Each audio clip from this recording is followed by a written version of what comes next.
15米长的大型海洋造型风吹伫咧空中，相当壮观。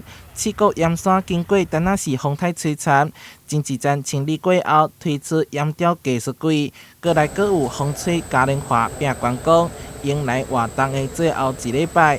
主办单位邀请大家把握时间前往佚佗。七股岩山配合一箭双雕艺术季，特别举办了风筝嘉年华活动。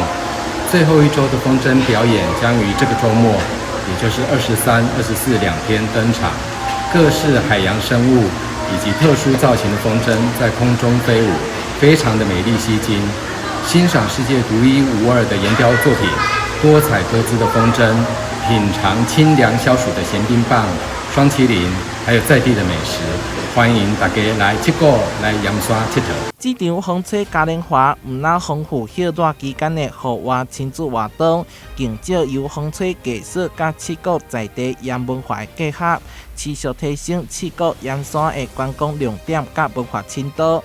现场除了风吹展演之外，更结合6公尺悬的岩山景观甲展区，还有亲子 DIY 等，让民众亲自认识台湾岩业历史甲特色。台南新闻协会采访报道。